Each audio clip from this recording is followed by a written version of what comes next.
Sejam muito bem-vindos a mais um episódio do Na Bíblia Pode. É um imenso prazer ter você aqui conosco mais uma vez para juntos estudarmos a Palavra de Deus. Retornamos depois de um recesso de quase 2 meses. Eu sei que talvez você conseguiu aí nos acompanhar durante os últimos 20 episódios, onde nós estudamos a Bíblia de forma mais profunda, mais clara. Demos esse intervalo para reorganizar a agenda e estamos de volta. E em grande estilo, temos um grande convidado aqui, 2 grandes convidados. Um já tem uma carteirinha aí de sócio do grande convidado. Eu estou aqui com o Jefferson Araújo. Jefferson, obrigado por ter aceitado o convite. É um imenso prazer para nós ter você aqui e ouvir, ao longo dessa semana de oração aí, mensagens poderosas. Que Deus te use mais uma vez. Obrigado, Maíno. Prazer estar com vocês aqui. Agradeço pelo convite e espero que o bate-papo seja uma bênção. Eu não sou tão grande assim não. 1,69 a partir. E o Everton Cardona. Vocês que estão aí nos assistindo já devem se lembrar aí do episódio do Everton aqui com o Anicanor. Nós falamos sobre física. Ele foi falar sobre criacionismo e evolucionismo, justamente. É um prazer estar de volta. A gente espera que tenha um bom bate-papo, sobre assuntos bem contemporâneos. A semana de oração está sendo uma bênção e o Jefferson com certeza tem muito conteúdo para trazer. E a gente, no que puder, vai dar uma ajudinha também. Nós estamos aí. Talvez você estranhe que nós estamos aqui numa quinta-feira exibindo esse episódio e não no domingo, como de costume, mas nós queremos dar continuidade a esses últimos 5 dias de mensagem que o Jefferson tem dirigido aqui para toda a igreja, com a temática A Última Mensagem Presente, A Última Verdade Presente, que inclusive é título da sua página na rede social. O nome do meu ministério. O nome do seu ministério. Como é que surgiu a ideia de ingressar tanto com o trabalho como evangelista, pregando, e também transferir essa mensagem, acompanhar aí a onda das internets através do Instagram, YouTube, etc. Então, eu, antes mesmo de ser Adventista do Sétimo Dia, eu já estive envolvido com outro movimento. Não era um movimento, não era uma igreja, era um ministério qualquer, até formado por pessoas que saíram da igreja adventista. Eu estou contando ao longo da semana um pouquinho da minha história. O pessoal quiser acompanhar depois é só assistir. E aí nesse movimento eu já pregava e nós tínhamos um trabalho na internet. A gente usava o YouTube, nós tínhamos também, inclusive eu nem comentei aqui na igreja, mas nós tínhamos um programa que passava todo domingo na CNT. E eu apresentei alguns desses programas, Foram, enfim, não lembro quantos foram. Mas aí por essa razão a gente acabou tendo alguma relação assim com essa questão de mídias, internet e tal. E aí quando eu entrei na igreja, eu comecei já o trabalho do canal da Última Verdade Presente no YouTube. Eu produzia uns vídeos de 5, 6 minutos mais ou menos, chamado de Minutos Proféticos. Fazia comentários assim de situações que aconteciam no mundo, política, moral, e trazendo isso para uma concepção cristã, profética, E aí esses vídeos começaram a viralizar, algumas pessoas da igreja, assistindo e fazendo contato. E com isso os convites começaram a aparecer para fazer programações. No começo bem timidamente, isso foi lá 2015, 2016. E aí aos poucos o ministério foi crescendo, E continuo. Hoje eu já não trabalho tanto assim com o YouTube, eu preciso até voltar. Mas a minha rede mais forte hoje, que eu tenho mais atividade com regularidade, é o Insta. Instagram. Isso. E a internet é uma ferramenta poderosíssima. Demais. E quando nós nós paramos ali para assistir o que é produzido, sem querer julgar ninguém, mas cada conteúdo que, não sei, é só besterol, e por que não produzir conteúdo tanto de qualidade e de extrema importância para a vida das pessoas, A internet, eu acho que ficou muito, com o passar do tempo, muito... não vou dizer relevante, porque é relevante, mas muito pobre. Superficial. Muito superficial, muito pobre de conteúdo. Eu estava falando há pouco aqui que o meu Instagram tem me entregado muito conteúdo de igrejas evangélicas, de falsos profetas, de pessoas que fazem falsos milagres. E eu não sei porquê, não sei se é porque eu tenho comentado tanto, mas assim, é algo que a gente vê que não não enriquece as pessoas que estão consumindo aquele conteúdo, muito pelo contrário, distorce, e a gente sabe muito bem quem está por trás usando essas ferramentas para poder, né, criar confusão na mente das pessoas. Eu queria aproveitar, Magno, a deixa do que você falou do canal, do Jefferson. Eu sei que eu estou com um convidado, mas queria fazer uma pergunta para ele trazer para a gente assim, o porquê desse nome, a última verdade presente? Perfeito. O que é a verdade presente? Então, a Bíblia, ela apresenta que para cada geração Deus tem uma mensagem especial. Inclusive, a gente vai apresentar um pouco sobre isso daqui na quarta-feira, né, que vai ser a conclusão da semana. Mas quando nós olhamos para as Escrituras, essa expressão verdade presente, ela não aparece muitas vezes. Mas nós vemos na palavra de Deus, pelo menos, o conceito de que para cada época Deus mandou uma mensagem especial.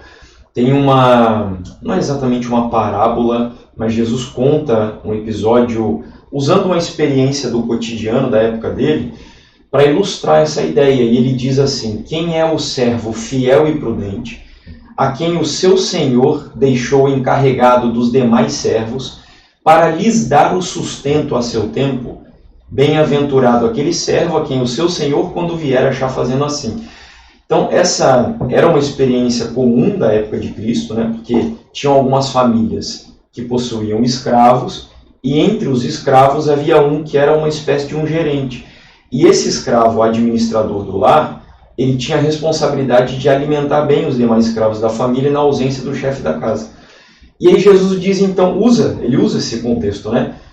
Dando a entender que ele é o Senhor, aí ele se ausentou do céu, e ele deixou alguns escravos aqui, que somos nós, né? Os servos dele. E a missão nossa qual que é? Dar o sustento para o seu tempo. E o que é o sustento para o seu tempo? É a palavra, a mensagem. Só que quando ele usa para o seu tempo, ele dá a entender que para cada época existe um sustento específico, né? E é nesse sentido, é daí que a gente extrai o conceito de verdade presente. Pedro usa a expressão verdade presente, tem pelo menos uma tradução aqui no Brasil que usa essa expressão. Então, verdade presente é a mensagem mais importante para cada geração que existe na história da humanidade. Então, a nossa mensagem de hoje não é a mesma da época, por exemplo, de Noé, que não é a mesma da época de Lutero. Cada um pregou uma mensagem específica para aquele tempo. E por que última? Porque eu acredito, estudando as Escrituras, que a verdade presente para a nossa época é a última. Não existe mais outra. Porque cremos que provavelmente vivemos na última geração da história da humanidade. Amém, que assim seja. É isso. Eu acho que, pode até interromper, Magno, o que é interessante esse ponto, né, que você falou, Noé e cada ponto, a gente entende que o princípio da Bíblia, ele permeia todas as eras, né? E os princípios vão permanecer imutáveis, mas quando você fala da mensagem, em função dos contextos, a ênfase que é dada, Sim, é isso? Sim. Então, no caso, assim, a ênfase que a gente precisa ter hoje não é a mesma que eles tinham, não que a mensagem em si tenha uma alteração significativa em seu princípio. Porque a Bíblia ela faz uma distinção entre a verdade eterna, que seria o Evangelho eterno, e a verdade presente. O Evangelho eterno é imutável. Os princípios são os mesmos em todas as épocas, no passado, no presente e no futuro. A verdade presente não. A verdade presente é algo que Deus envia para aquela geração com o objetivo de preparar você para o Evangelho eterno. Então ela antecipa a mensagem do Evangelho eterno no que diz respeito a... Sabe, imagine que você vai plantar. Quando você vai plantar, você precisa preparar o solo. Não é? Você não pega os grãos de feijão e vai jogando assim só, né? Aleatoriamente. Pode ser até que nasça um ou outro. Mas a ideia é você preparar o solo, você afofar a terra. Então, a verdade presente tem esse objetivo. Ela prepara o solo para você lançar a semente do Evangelho eterno. Quando você entendeu que esse chamado de Deus para a sua vida? Então, como eu disse, eu comecei lá nesse movimento, né? Eu ainda era muito novo, eu entrei nele e eu gostava muito assim dos estudos, de ver as pessoas pregando.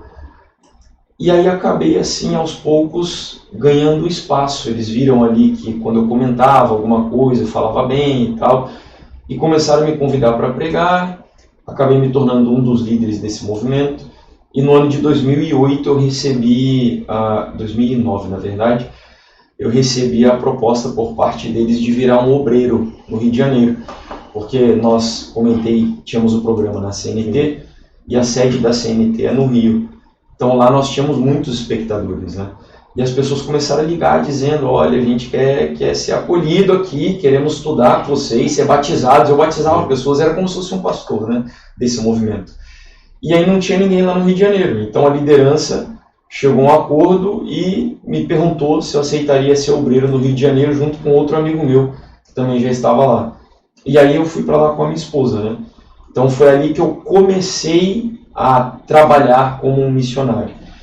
E aí depois, quando eu vim para a igreja adventista, né, quando fui batizado na igreja, eu entendi por algumas razões de que Deus tinha um chamado, um ministério. E as coisas foram acontecendo de forma que eu acredito que realmente Deus tinha um propósito, sabe? Então foi mais ou menos assim, as coisas foram fluindo, né, aí, com o passar do tempo.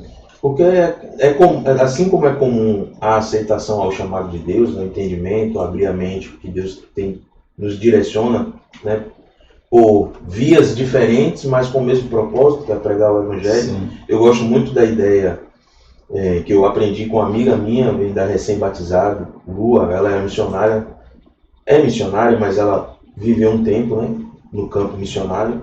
E aí ela falava sempre assim, que ela entendeu que a vida de oração não tem que ser separada em caixas, né, em momentos. Aí eu oro pela manhã, oro no almoço, oro antes de dormir, ou quando eu vou estudar a Bíblia. Tinha que ser ligada 100% do tempo. Então, eu estou varrendo a casa, eu estou orando enquanto eu varro a casa. E ela fala sempre isso, eu tenho que estar orando ou pregando enquanto eu estou fazendo outras coisas. E, assim, não são todas as pessoas que captam essa ideia, e alguns captam e meio que rejeitam, porque colocam na balança ali a vida, os próprios interesses, né? Formar, casar, ter filhos. E nós sabemos que não deixa de ser uma vida de sacrifício. É uma vida de sacrifício, né? Não sei, seus planos anteriormente a entender que o chamado de Deus era para que você fosse usado para pregar essa verdade presente a essa geração. E faz uma diferença, né? E esses planos, em algum momento chegou a chocar ou te fez pensar assim, pô, será que vai valer a pena eu seguir esse caminho, atender o chamado de Deus? Ou melhor, eu vou me formar, vou ser um profissional na área e eu vou fazendo ali paralelo quando der. Quando eu comecei lá naquele movimento, eu era muito novo. Então eu tinha uns 16 anos de idade quando eu comecei lá. E nós, infelizmente, levávamos as coisas assim muito pro lado do radicalismo, né? Eu, infelizmente, até parei na época de estudar, eu completei o ensino médio, não fiz uma graduação, justamente por causa dessa visão assim de, Jesus está voltando, então para que estudar, para que trabalhar? Então a gente tem até que cuidar, às vezes, para não deixar que a fé desenvolvida na nossa vida nos leve para o fanatismo, né? Que isso também é um problema. Até comentei um pouco sobre isso no sábado. Tem pessoas que olham hoje para mim e pensam que o irmão Jefferson trabalha em tempo integral. E olham para um coletor de lixo, para uma costureira, um professor numa escola pública comum ensinando matemática, e pensam que ele não trabalha para Deus integral. Então isso é um erro que a gente precisa até corrigir dentro da igreja. Que o Senhor, ele tem os seus missionários em diferentes áreas da sociedade. Uma sociedade, ela se desenvolve de várias maneiras, não é só eu pregando sobre Bíblia. Sim. Nós precisamos de pessoas que produzam tecnologia, e não só tecnologia nesse sentido aqui, né, celular e tal, mas asfaltos, pontes, diques, aquedutos, né, engenheiros mecânicos. A gente precisa disso. Deus nos criou para isso. Agora, sim, nesse sentido do chamado que eu recebi para pregar o Evangelho, então, assim, eu acabei levando um pouco para o extremo, né? Mas quando eu vim para a igreja adventista novamente, eu entendi que esse chamado precisaria ser continuado. Sim. Só que eu tinha alguns desafios, porque antes de vir para a igreja, eu era, assim, era um inimigo da igreja adventista. Não gostava da igreja, porque justamente as pessoas que fundaram o ministério, eram pessoas que saíram da igreja por acreditar que a doutrina da Trindade não era correta. Dizia que o Espírito Santo não era Deus, que Jesus não era Deus, e a igreja adventista era a Babilônia. E eu desenvolvi isso, essa crítica contra o sistema adventista, né? Deixa eu só te fazer uma pergunta, só pegando o gancho que você falou dessa questão da Trindade, etc. Existem outras religiões que têm essa visão, por exemplo, os Testemunhos de Jeová pensam muito assim. Por que vocês não se uniram? Eu já vi vários movimentos dissidentes, mas não se unem aos Testemunhos de Jeová só para o sábado, de Ellen White? Só concluir e aí já respondo. Então, assim, ali, quando eu vim para a igreja, melhor dizendo, e comecei esse ministério, então teria alguns desafios. E um dos grandes desafios era o financeiro, né? Eu sou casado, preciso sustentar minha esposa. Vivi, num dado momento, um dilema ali de: será que eu me torno um pastor? Né? Será que eu estudo para ser um obreiro da igreja, alguma coisa assim? Ou sigo esse ministério independente? Eu não gosto muito dessa expressão, né? Por isso coloco aqui entre aspas. E aí eu tomei a decisão de continuar com a condição de que a confirmação para mim, se eu deveria prosseguir nesse ministério, era, em primeiro lugar, Deus abrir as portas para eu desenvolvê-lo dentro da igreja, porque eu creio na igreja. Né? Eu amo essa igreja. A minha intenção não é fazer um ministério paralelo ao trabalho da igreja. Eu trabalho para a igreja adventista e assim, para qualquer igreja, na verdade. Porque se me chamasse hoje até para eu pregar na assembleia, na congregação, eu iria de coração aberto. Porque assim, a nossa intenção é salvar, né? Sim. Então essa era uma das condições. E a outra, que Deus me desse uma vida digna para eu sustentar o meu lar. E vida digna que eu falo não é luxo, né? Acho que dá para a gente entender. É conseguir dar estabilidade para minha esposa, para minha família, etc. E assim, graças a Deus, durante esse tempo, o Senhor tem honrado isso. Então eu tenho entendido que eu devo continuar. Agora, teve uma época que eu comecei a estudar história, e aí eu fiz estágio no colégio adventista, e a liderança da igreja lá na minha região já tinha até assim dito: olha, certeza que a gente precisa de pessoas iguais a você, quem sabe, né, você vai até galgando degraus aí na igreja e um dia vir diretor de colégio e tal. E aí a minha experiência de estágio foi muito boa. Eu gostei dessa ideia de você trabalhar com alunos novos e moldar o caráter deles. Eu amo história e eu gostei disso. Eu fiquei com dúvida na época se eu deveria diminuir a atividade do ministério para dar aula, né, de história no caso, ou se eu deveria continuar. E eu fiz uma prova com Deus. E falei: Senhor, o meu ponto é o financeiro, o Senhor sabe disso, né? Então, eu fiquei 3 meses e meio fazendo estágio, não viajei para lugar nenhum durante essa época. A primeira viagem que eu fiz naquele ano, eu provei ao Senhor: se o Senhor quiser que eu continue, eu preciso que o Senhor me dê um sinal financeiro de que o Senhor vai continuar me sustentando. Orei. Fui para uma igreja, fiz uma programação semelhante à que eu estou fazendo aqui na igreja de vocês. E pela primeira vez, a quantidade de ofertas que eu recebi naquela igreja dava para eu me manter assim, pelo menos por uns 4, 5 meses. Foi uma coisa assim, nunca mais aconteceu aquilo. Foi para um momento que eu orei, eu pedi e Deus me respondeu mostrando: filho, esse é o caminho. Um detalhe, eu não sei daquela época, mas pelo que eu conheci aqui o Jefferson, você não pede, não é isso? Não. Ele não pede, ele não fala, não pede oferta. Então foi algo voluntário que surgiu no coração das pessoas. Sim. O máximo que eu faço é o que eu fiz aqui, até vocês devem ter percebido, que é, até porque as pessoas pensam que eu sou pastor, né? Então eu digo como eu vivo, e aí nesse momento às vezes tem pessoas que, né, sentem tocadas e tal. E tem sido assim. Esse ano, em novembro, eu vou completar aí 10 anos de ministério e conseguindo honrar o meu lar, dar estabilidade para minha esposa. A gente tem a nossa casa, graças a Deus. Então Deus tem cuidado da gente, né? E tinha a questão do Everton aqui, mas assim, de forma bem objetiva, por que a gente não se envolvia com os Testemunhos de Jeová? Porque nós ainda preservávamos muito das crenças adventistas. Então, mesmo tendo essa briga, essa intriga com a igreja, nós ainda acreditávamos no sábado, acreditávamos no ministério profético de Ellen White, a questão da juiz investigativo do santuário celestial. Então, por isso que não havia essa aproximação, né, com as Testemunhas de Jeová e outros movimentos que existem aí, que são antitrinitários. Agora, eu vi muitas pessoas que saíram da igreja por causa desse assunto e, apesar de não se envolverem com as testemunhas de Jeová, se debandaram para o judaísmo. Eu também conheci alguns. Muitos, não foram poucos não. A questão do nome de Jesus e a Roshua, que não pode falar mais Jesus Cristo. Alguns que chegaram até o absurdo de começarem a praticar circuncisão, que negavam o apóstolo Paulo, negavam o Novo Testamento, ficavam só com a Torá, né, o Antigo Testamento. Negaram a Cristo, então. Alguns foram para esse radical, mas a maioria acabava indo para o judaísmo messiânico. Eu conheci um que foi irmão nosso aqui, ele já tinha passado por outras 2 ou 3 denominações, a última acho que foi a Igreja Quadrangular, e aí ele veio visitar a igreja, gostou muito da liturgia e começou a vir de forma frequente, até que as pessoas, né, o ministério pessoal e tal, e foram ali se aproximando, começaram a estudar a Bíblia com ele, e aí ele foi batizado.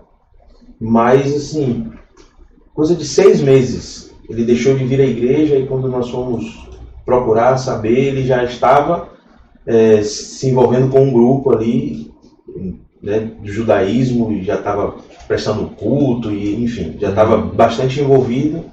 E ele só disse, não volto mais, não acredito mais em tal coisa, vou seguir minha vida por aqui e subir. Porque o judaísmo acaba atraindo essas pessoas que são antitrinitarianas justamente por conta da ponte de contato que há devido à descrença de que Jesus é Deus, né? E que o Espírito Santo também é Deus. Sim. Então o judeu, no caso, eles não creem que Jesus é Deus, e o Espírito Santo, eles também não acreditam que é Deus, né, como nós, nem que seja uma pessoa.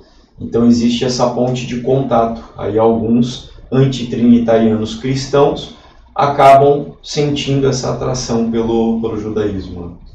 A gente, analisando o cenário, né, atual, mundial, até o título da nossa conversa hoje está lá, na Bíblia pode crer que o mundo vai acabar, que realmente posso contar horas, dias, anos, que as coisas estão se encaminhando para um rumo que a qualquer momento a gente não vai estar mais nesse lugar?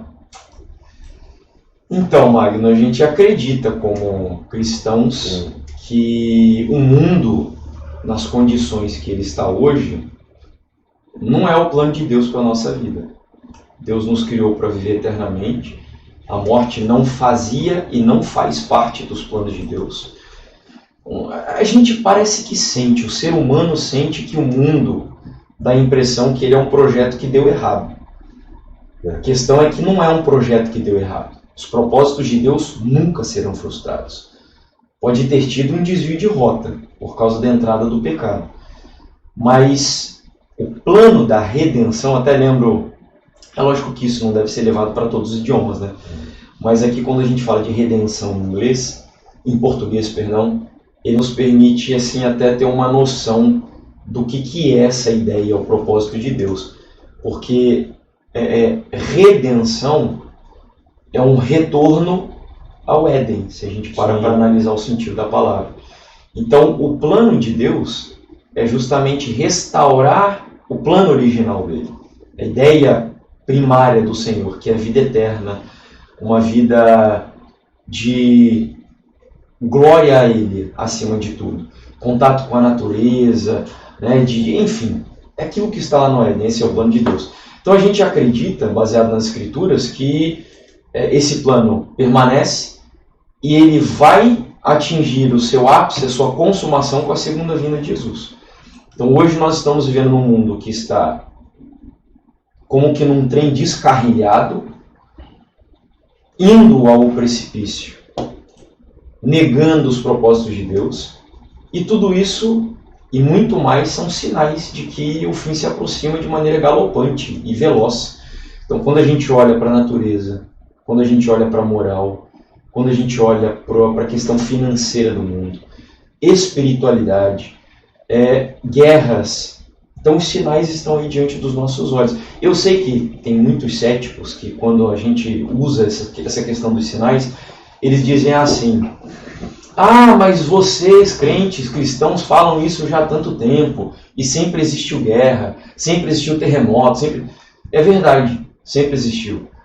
Só que não na mesma intensidade. Proporção. E não na mesma proporção que existe hoje. Hoje nós somos a geração que vemos todos os sinais se cumprindo ao mesmo tempo, numa velocidade absurda e numa intensidade talvez nunca antes vista na história. É como se a natureza, como se tudo tivesse como arauto de Deus gritando aos nossos ouvidos, né, para a gente se preparar, porque o fim está próximo. C.S. Lewis tem uma frase que diz assim: o sofrimento é o megafone de Deus para um mundo ensurdecido. São os sinais. Você diria que o cristianismo, a partir dos cristãos, acabou entrando um pouco em descrédito por conta de frases como essa? Ah, tanto tempo, né? Ouve-se falar que Jesus vai voltar. Minha avó, eu tenho um amigo que brinca com isso, ele é cético, ele diz que tem dificuldade de acreditar em Deus, mas ele até brinca assim, fala, mas assim, se Deus existir mesmo, ele já é muito legal comigo, porque eu não acredito nele e ele me deixa vivo. Então eu falei, para você ver o quanto Deus é misericordioso. Mas ele fala, cara, eu vi minha avó dizendo que Jesus ia voltar e não voltou, e eu acho que realmente ele não vem. Ele não vem. Que o Deus, ele chega até a dizer isso, Deus é a criação do homem para confortar das suas questões, para se sentir confortado das suas próprias questões. Olha, eu vou usar aqui as palavras do apóstolo Paulo, aplicando ela para a vinda de Cristo. Porque Paulo diz assim: se a ressurreição ela não é uma realidade, nós somos os mais desgraçados dos mortais. E a ressurreição, de acordo com as Escrituras, está conectada com a volta de Jesus, porque a gente sabe que quando ele voltar as pessoas vão ressuscitar. Se eu, como cristão, não acredito na vinda de Cristo, eu sou o mais desgraçado dos mortais que existem nesse mundo. Porque essa é a esperança da igreja. E eu sei que em cada geração, poxa, as pessoas realmente creram que Jesus ia voltar. Se eu olho para a Bíblia, Paulo acreditava que Jesus ia voltar na geração nós, dele. os vivos, né, ele fala, seremos transformados. E por que isso? 2000 anos se passaram e ele ainda não veio. Mas por que eu acredito que Jesus permite isso? Porque a esperança na vinda é o combustível da igreja. Uma hora ele vai vir. A gente acredita hoje que é na nossa geração, pelos sinais que estão aí diante dos nossos olhos. Mas por que Deus permitiu que em gerações passadas as pessoas, os membros, os crentes acreditassem que ele ia voltar naquela geração? Porque a igreja que não vive em função da vinda de Cristo é uma igreja morta. Não faz sentido, cara. Então Deus permite que essa realidade seja o combustível, o motor da igreja. Porque ela move a igreja, ela nos dá esperança, nos dá amor. Tem uma frase do Andrews que eu vou citar aqui amanhã, no nosso sermão. Amanhã não, né? Na quarta-feira, né? Você já explicou, né? Na quarta-feira, onde ele cita justamente isso. O que movia? Andrews foi o primeiro missionário da igreja adventista a pregar o evangelho aí no exterior, a volta de Cristo. E ele fala justamente que uma das coisas que fazia ele pregar era entender que o tempo era curto. Então ele tinha que pregar essa mensagem com urgência. E esse é o motor missionário da igreja, né? A crença na vinda de Cristo. Agora eu concordo que infelizmente tem muito cristão que acaba prejudicando a nossa imagem na sociedade. Porque lida com esse assunto de maneira radical, desequilibrada. Uma galera, rapaz, até hoje infelizmente tem gente da nossa igreja mesmo aqui, né? Não aqui do Lago de Freitas, que eu digo, da adventista, né, como um todo. Mas que data, cara, para a volta de Jesus, entendeu? E agora o povo está com 2007, eu não sei se vocês viram, em 2027 nas redes sociais, não sei se vocês ainda. Tem uma turma aí agora dizendo que Jesus vai voltar em 2027, baseado também em uma interpretação de algumas citações aí. Então, assim, isso causa opróbrio. Eu vi 2031, que alguém trouxe uma teoria do sétimo milênio. Do sétimo milênio. Então, mas é baseada nessa teoria. Que varia. Tem um cálculo aqui, como o nosso calendário não é igual ao judaico, né? Isso. Aí o pessoal está tentando calcular. Então, e varia. Tem alguns que pensam que é 2027, uns que é 2031. E aí isso prejudica, porque a Bíblia é clara, rapaz. Tem coisas na Bíblia que são difíceis. Mas tem coisas que assim Deus deixou transparente que não deveria nem gerar discussão. Sim.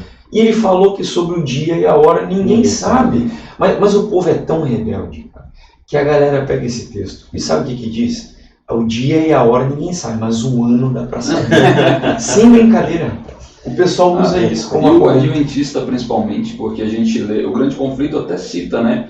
É quando a gente vai ver lá a parte do Apocalipse que tem um trovão que é dado a João não descrever, né? Ellen White trata que ali depois do selamento, quando tiver, aí Deus vai revelar àqueles que estão sendo perseguidos. Mas já depois de tudo, já está selado, já acabou, já está em perseguição, aí Deus vai revelar. Então se ele vai revelar ali é porque o pessoal não sabia antes. Então assim, ó, eu tenho para mim como grande exemplo de como que a gente tem que se relacionar com essa questão da volta de Jesus e ao mesmo tempo vivendo a vida aqui, né? O Guilherme Miller, que foi quem começou todo o movimento que deu origem à Igreja Adventista, ele é acusado, principalmente por nossos irmãos evangélicos, por desconhecimento da história, mas ele é acusado de marcador de datas. O Guilherme Miller foi o cara que mais teve dificuldades assim, em ficar aceitando datas específicas. Ele trabalhava com aproximação. Mas enfim, quando Jesus não veio, em 22 de outubro de 1844, o Joshua Himes, que era o grande amigo do Miller e o empresário que tornou o millerismo um movimento gigante nos Estados Unidos, chegou para Miller e perguntou assim: Miller, e agora?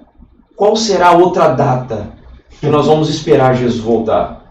Miller deu uma resposta para ele que deve ser pedagógica para nós.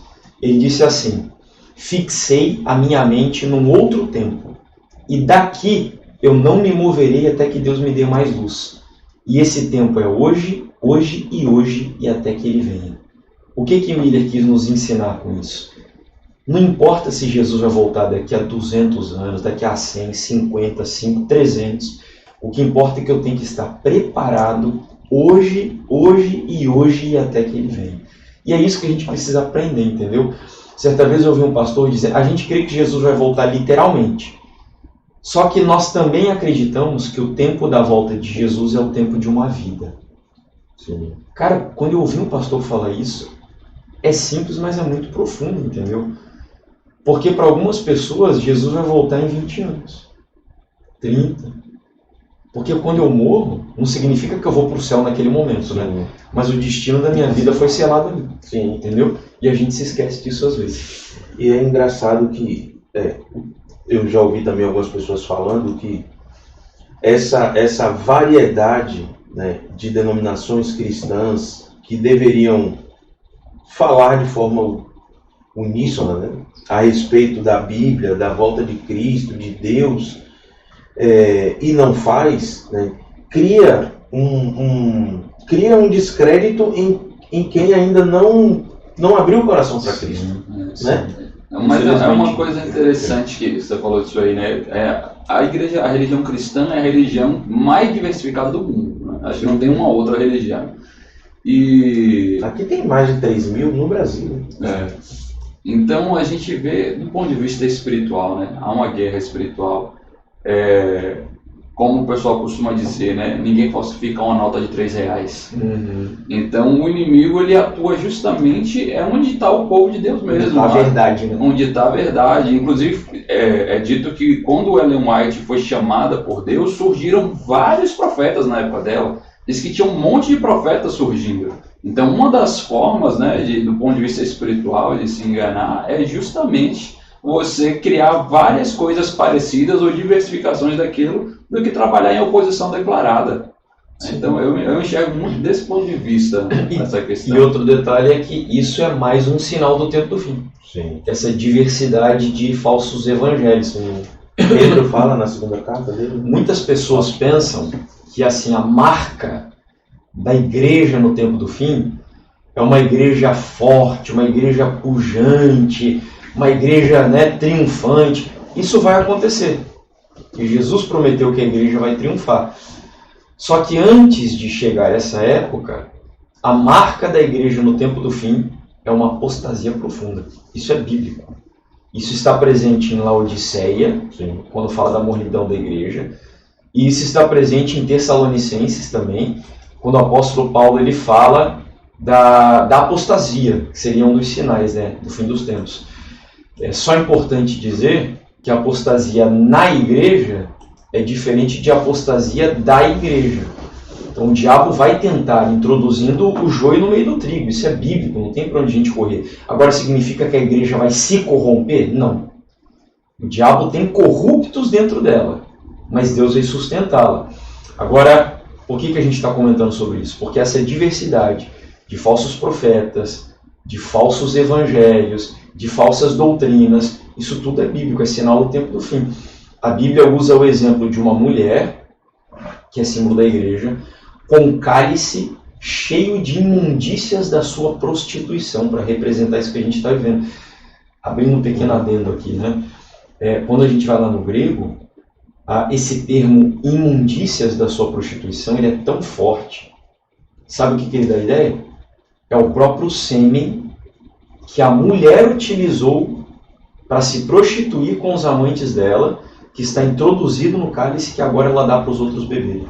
Então isso é uma imagem forte demais, mas a intenção do Senhor com essa imagem é mostrar o tamanho das abominações que seriam praticadas dentro do sistema religioso.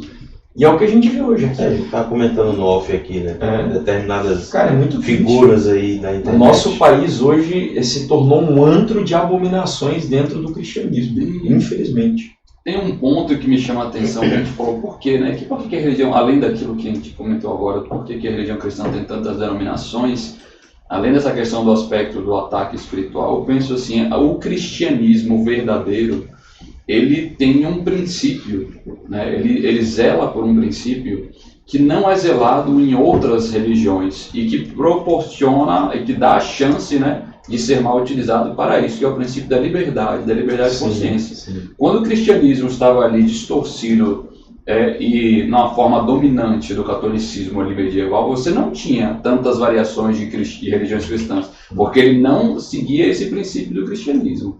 Uma vez que o movimento protestante vem e começa a levantar isso, o inimigo usa essa liberdade que deve ser mantida, mas ele usa disso, entrando dentro da igreja, e aí disseminando essa confusão toda, né? Lá em Apocalipse 13, a gente chega a entender ali a mensagem da união dos poderes, né?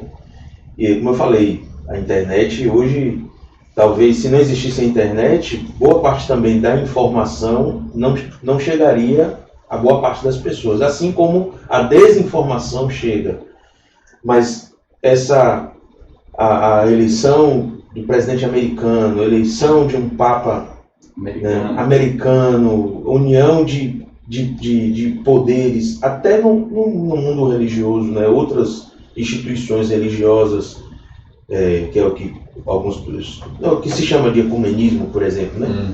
E alguns papas já tentaram até implementar isso de uma forma mais global, talvez não tenha acontecido ainda, mas isso também como lidar com esse tipo de informação? Porque nós vemos na Bíblia, nas profecias, né? Outros sinais de guerras, falsos profetas, esses sinais de união de poderes. Como lidar com esse tipo de informação? Com medo ou com esperança, por exemplo? O propósito das profecias nunca foram despertar o medo na vida das pessoas, né? Esse não é o objetivo de Deus. Aliás, o Apocalipse, a gente tende a lê-lo muito com esse olhar voltado para as desgraças, para os problemas, para os juízos. Mas o Apocalipse fala muito sobre Cristo, sobre o Cordeiro, né? A palavra Cordeiro, inclusive, está presente várias vezes no livro do Apocalipse. Então, assim, tudo que acontece no mundo hoje, como sinal do tempo do fim, tem um objetivo. E esse objetivo está voltado até para a frase do C.S. Lewis que eu mencionei. É uma trombeta de Deus para um mundo ensurdecido. A gente às vezes fica tão assim enraizado nas coisas dessa vida que a gente acaba se esquecendo de Deus e da nossa prioridade, que é o preparo para a nossa vida eterna. Então o Senhor às vezes tem que dar um chacoalhão. E só que a intenção do Senhor, com esse chacoalhão, não é causar o medo, mas é o respeito a Ele. E em consequência disso, a esperança da segunda vinda. Então assim, a gente tem que estar atento, observando sempre os sinais que acontecem ao nosso redor. Mas o sentimento no coração do cristão não deve ser de temor, não deve ser de temor no sentido de medo, né? Inclusive eu lembro de uma citação onde o apóstolo João, eu acho que é na primeira carta, não lembro se é o capítulo 3 ou 4, eu acho que é o 4, onde ele diz assim, que o perfeito amor lança fora o medo. Então, quando eu desenvolvo um relacionamento com o Senhor e eu compreendo que a segunda vinda dele é a maior, é a grande maravilha que um cristão aguarda, né, para se cumprir, se possível, na nossa geração, não tem por que eu temer aquilo, ou ter medo daquilo, ou medo das circunstâncias. É que a gente às vezes fica muito fixado também naqueles cenários de perseguição, Sim. de angústia, né? E eu costumo dizer para as pessoas assim, não antecipe esses momentos. É Deus quem vai nos dar condições para suportarmos se a gente estiver vivo nessas ocasiões, né? Então, assim, a conclusão que eu tiro, primeiro que esses movimentos que acontecem no cenário político, isso é um outro problema também, que acaba sendo o resultado desse fanatismo religioso. As profecias, elas não dizem que a gente deve fixar a nossa mente em personalidades. Então não importa se é Trump, não importa se é agora o Leão 14, nós não olhamos para pessoas, para indivíduos, a gente está atento aos sistemas, que é isso que as profecias mencionam, né? A besta que sobe do mar não é o Papa X.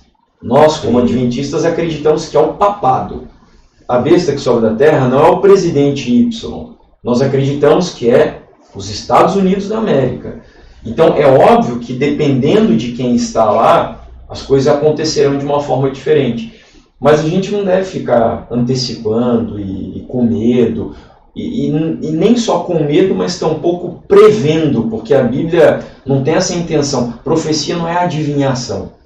A gente lê, a gente interpreta e a gente espera o cenário profético se desenvolver para ver se vai se confirmar aquilo que nós entendemos, né? Então a gente tem que ter cuidado com isso também. Mas em síntese, não é medo, é esperança. Essa é a intenção das Escrituras na vida do cristão. Eu acredito que a primeira geração que saiu do Egito, né, incorreu justamente nesse erro. Chegou às portas da Terra Prometida e, ao invés de olhar com olhar de esperança, deu vazão aos eventos que teriam que preceder ali a entrada deles, né? E julgaram que teria que ser pela força deles, quando Deus nunca tinha dito isso, né? O patriarca profeta até cita assim, Deus nunca disse que eles que iam ter. Você vê que na entrada ali já da outra geração, quando entrou em Jericó, eles fizeram praticamente nada na guerra, as muralhas caíram sozinhas. Então, para os nossos tempos, eu tiro assim essa lição. Às vezes a gente está às portas, mas a gente está com o olhar vai ter a taça tal, né? Vai ter as pragas, vai ter isso, vai ser perseguido. Mas ele está ali, né? E é Deus que vai suster, né? Então acho que isso que vai manter a esperança. O tempo a gente não sabe, mas a gente acredita que está perto. Os sistemas, como você falou, né? São sistemas. A gente vê uma relação, como o pessoal estava falando, o Papa XY, mas chama a atenção, e o que me espanta é que muitos americanos hoje não entendem a história da nação deles. Então, se a gente entende como foi formado, com qual objetivo foi formado a nação, eles chegaram, né, a história do Mayflower, chegou lá e falaram uma nação sem rei, uma igreja sem papa. Não é aceitável o Papa entrar nos Estados Unidos da América há alguns séculos atrás. Mas teve um episódio com Ronald Reagan, né? Que foi o presidente dos Estados Unidos ali em 1940, mais ou menos, que o Papa um dos Papas João, não sei qual dos João Paulo II foi o primeiro, 1980 e poucos. 1980. Foi o primeiro a entrar, se não me engano, foi João Paulo II, foi o primeiro a ir aos Estados Unidos. Quando os Estados Unidos começou a desenvolver relações diplomáticas com o Vaticano, foi na presidência do Reagan e no pontificado de João Paulo II. E aí depois a gente teve o Papa Francisco discursando no Senado. E agora a gente tem um Papa que é americano. Então, assim, a gente não sabe o tempo das coisas, mas Jesus falou, vocês olham para o céu e sabem dizer quando vai chover e quando não vai chover. Sim. Então não sejam hipócritas, né?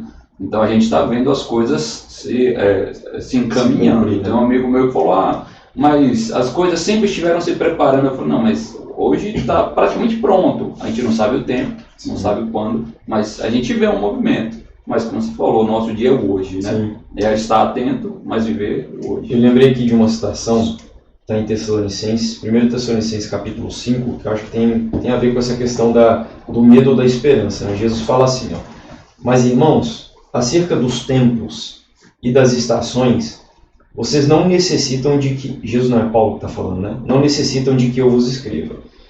Porque vocês mesmos sabem muito bem que o dia do Senhor virá como ladrão da noite. Porque quando disserem a paz e segurança, então sobrevirá a repentina destruição, como as dores de parto, aquela que está grávida, e de modo nenhum escaparão. Então, primeiro Jesus Paulo aqui, melhor dizendo, né? Está aqui mostrando, falando dos sinais. Sim. Os sinais, a mulher que está grávida, quando ela está a ponto de dar à luz, ela tem as contrações, que são os sinais, né? Essa é a intenção.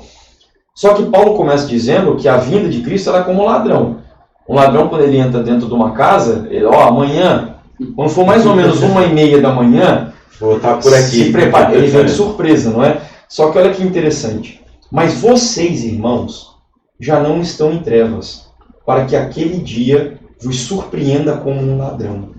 Porque vocês são filhos do dia, da luz, e não somos da noite nem das trevas. Qual que é a intenção de Paulo com isso daqui? É tirar o medo do coração da igreja, entendeu? Porque se nós cremos, se a gente espera, se eu vivo com essa expectativa... É uma bênção. É bênção, não tem por que ter... Qualquer hora que vier, bênção quando vem, qualquer hora... E Jesus agora, né, a gente vai conversando aí, os textos vão vir, vem à mente, né? Mas em Lucas 21, o próprio Jesus falou que quando vocês verem todas essas coisas acontecerem, não temam, ergam a vossa cabeça, porque a vossa redenção está próxima. Ele fala bem assim, né? Então a Bíblia sempre trabalha para a igreja, não é medo, não é temor. Eu sei que a perseguição vem, mas não adianta. A minha esposa ela morre de medo, cara. Minha esposa morre de medo, ela fala, não, porque eu quero morrer antes da perseguição, que Deus tire minha vida e tal. E eu falo para ela, né? E para as pessoas também. Morrer por Cristo é um dom de Deus. Então pode ter certeza que aqueles que morreram ao longo da história da igreja, eles não estiveram ali porque eram corajosos. Eles estiveram ali porque eles tinham fé. E quem sustentou eles foi Deus. A história dos valdenses, né? Inclusive, como eles foram mortos. Inclusive eu estive lá nos Alpes, gravando a série do Grande Conflito. Na última igreja deles? Não? Estive lá, gravando no Vale de Piemonte. Né? Tem a igreja lá ainda, né? Mas não existe assim uma comunidade ali, de valdenses mesmo, não existe. Existem algumas pessoas que moram lá na região, né? E aí nós gravamos, inclusive, dentro de uma das cavernas que eles se esconderam de uma das perseguições ali da Igreja Católica. Eu vi um vídeo, uma chamada. Então até aproveito para divulgar para o pessoal, né? Quem ainda não assistiu a série aí do Grande Conflito, nós estamos gravando uma série baseada no livro que está aqui até em cima da mesa, né? Aí o livro Grande Conflito. Então são 42 capítulos que tem esse livro aqui. E aí nós estamos gravando um episódio para cada capítulo. São 4 temporadas, já 2 estão disponíveis no canal Fé e Evidências, ou no canal da TV Novo Tempo de Portugal. Eu acho que no canal Fé e Evidências vocês vão encontrar um pouquinho mais organizado, né? Ali está em playlist, tudo direitinho, mas é um material extraordinário. E aí nós estamos indo nos lugares onde as histórias aconteceram para contar, é tipo um documentário, né? E aí sempre convidamos algum especialista, historiador, arqueólogo, pastor, para aprofundar os assuntos. E o capítulo, acho que é o 4 da série, nós contamos a história dos valdenses, que é um povo que sofreu, e não tem humanamente falando. John Hus, nós fomos gravar no lugar onde John Hus foi queimado vivo, e o cara morreu cantando um hino. Bota o seu dedinho ali acende o fogo, não faça isso não, mas então, você não consegue falar. Eu sou cozinheiro, já queimei tanta mão, dói do mesmo jeito. Cozinheiro de chefe Magno. Na reforma da Suécia, a gente foi lá gravar também sobre a reforma dos países escandinavos. Tem histórias de mulheres que eram tomadas pelos inquisidores e elas eram enterradas vivas, rapaz. Enterradas vivas. E sabe como que elas diziam? Tem depoimentos sobre isso nos anais da história do cristianismo. elas diziam que vestiam a melhor roupa que elas tinham, e quando elas se deitavam no túmulo, o sentimento delas era como se elas estivessem deitando num leito para descansar e em breve levantarem da sepultura para se encontrar com o seu Senhor. É fé, né? Rapaz, isso humanamente não existe. Então, por isso que eu falo para as pessoas, não tenham medo da angústia, da perseguição, porque quem vai sustentar a gente é Deus. E esse Deus não falha. Na hora ali, ele tira a dor, ele dá, enfim, né? A gente não tem como O explicar. próprio Jesus falou, né, a questão de dar, até quando forem levados em autoridade, não se preocupe com o que vocês vão falar, o Espírito vai dar para vocês a palavra. Lógico que Agora vai dar o que estudar hoje.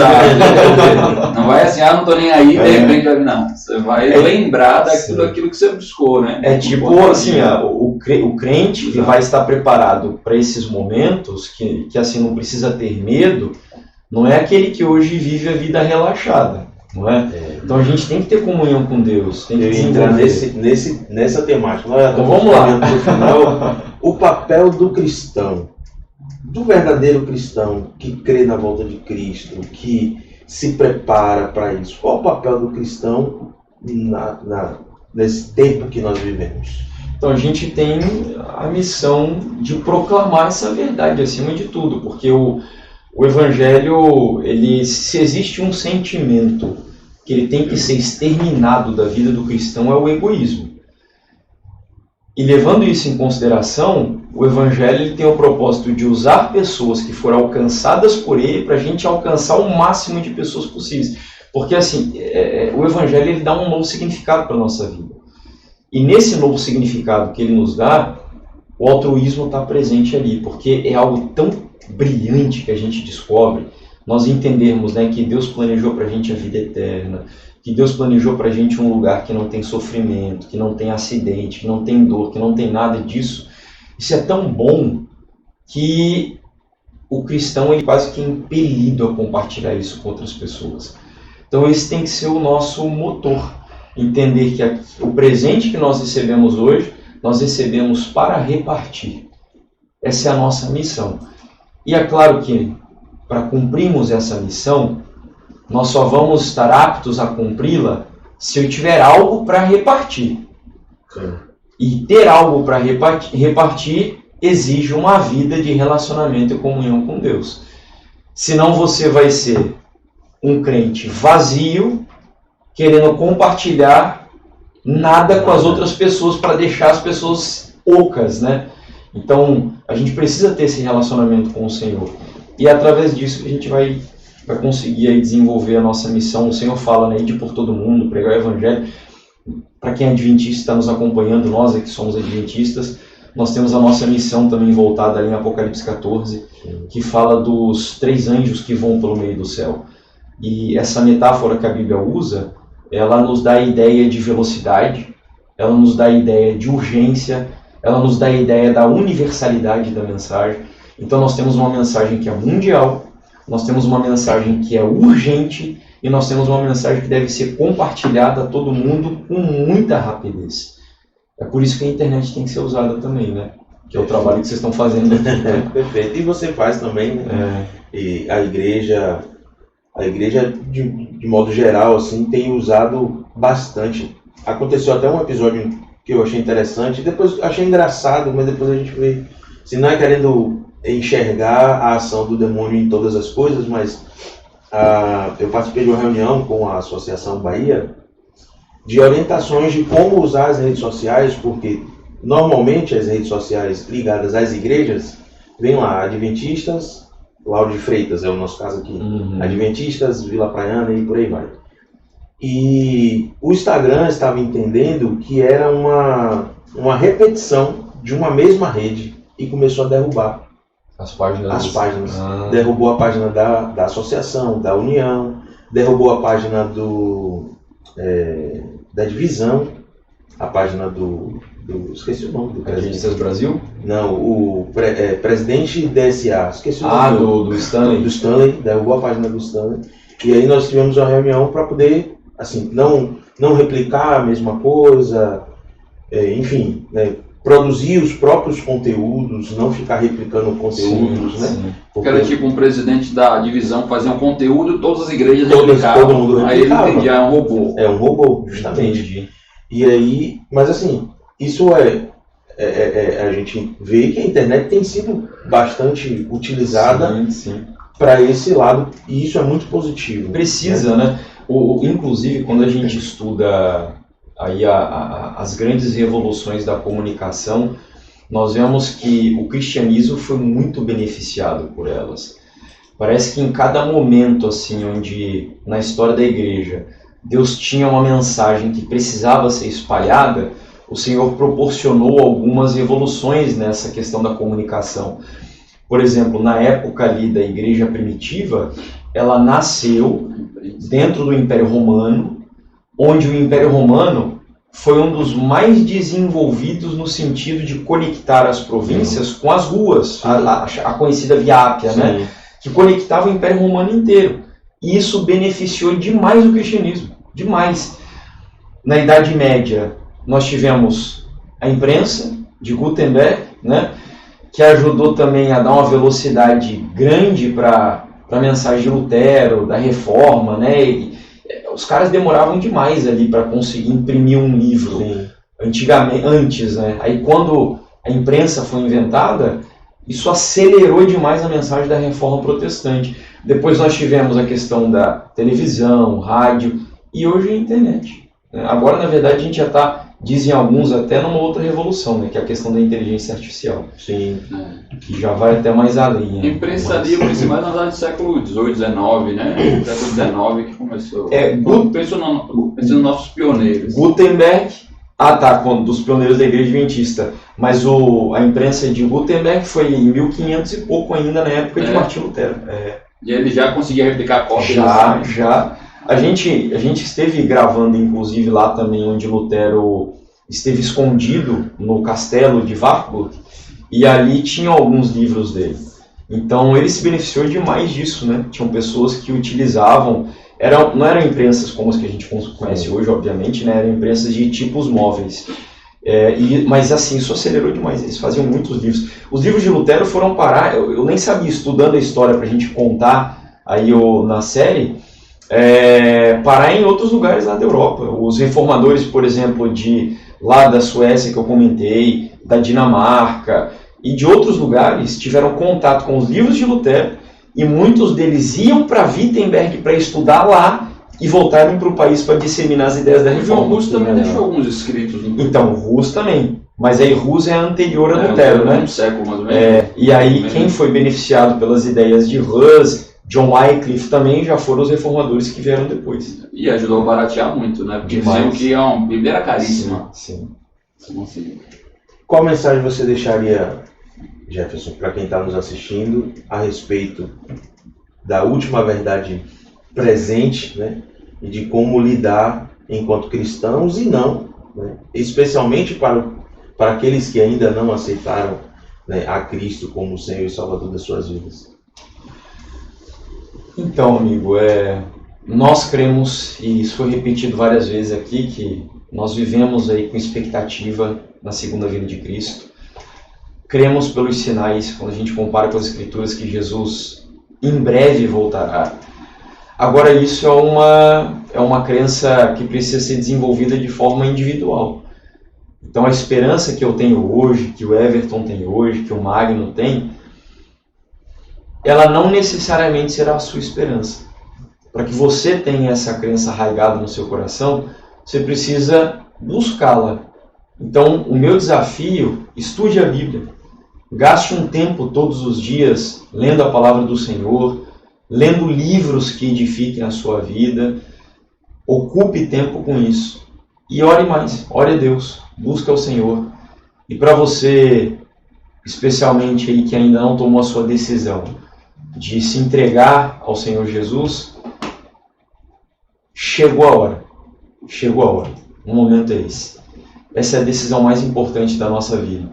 Busque alguém, eu tenho certeza. Escreve aí nos comentários se você estiver assistindo esse vídeo, não importa quando for, mas escreva aí, olha, eu quero estudar a Bíblia, entre em contato com o pessoal aqui da igreja de Lauro de Freitas E eu tenho certeza que, mesmo que você não seja daqui da região, vão dar um jeito de, na sua região aí, entrar em contato com alguém da igreja, que vá até você estudar a Bíblia com você, para você se preparar. Porque o cristianismo, tem muitas pessoas que pensam que a fé cristã é uma fé assim baseada em sentimento. Não. Nós cremos que o sentimento é importante, mas o cristianismo começa com estudo.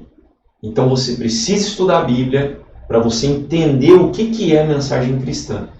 E aí você poder tomar uma decisão. Então que Deus te abençoe, que Deus te conduza e que você me encontre e que eu encontre você lá no reino dos céus. Esse é o meu maior desejo. Né? Nos despede com oração? Com certeza.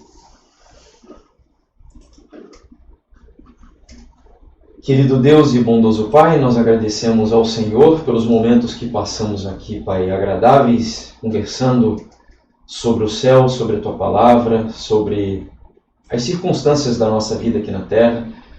E nós queremos pedir ao Senhor que o Senhor nos abençoe e abençoe especialmente a todos aqueles que estão escutando e ainda escutarão esse vídeo. Que os corações sejam tocados. Que o Teu Espírito Santo os convença de que não há nada mais importante nessa vida senão nos entregarmos voluntariamente, inteiramente e incondicionalmente ao nosso Senhor e Salvador Jesus Cristo. Que o Senhor nos prepare para esse encontro tão glorioso, tão aguardado. Que o Senhor tire o medo do coração daqueles que têm medo, a dúvida da mente daqueles que têm dúvida, e que o Senhor, Pai, nos ajude a desenvolvermos uma fé madura, uma fé firme, uma fé convicta ao lado do Senhor. Essa é a nossa oração.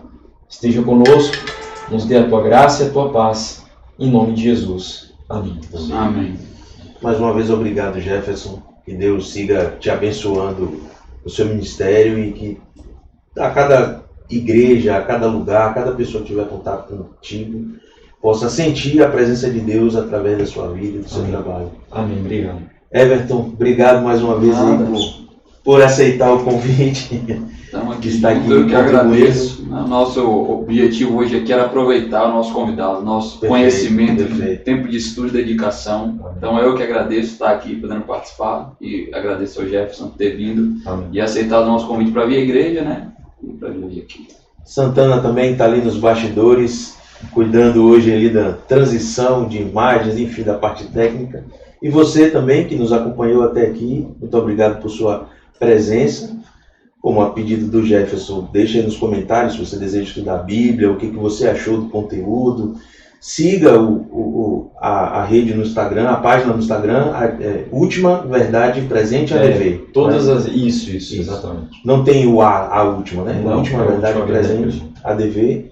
E compartilhe tanto essa live quanto os conteúdos também produzidos pelo Jefferson, porque o nosso propósito é fazer com que a mensagem de Deus alcance todos nessa geração, para que todos nós estejamos aí prontos para o dia glorioso da volta de Cristo. Um abraço, fique com Deus e até o próximo episódio.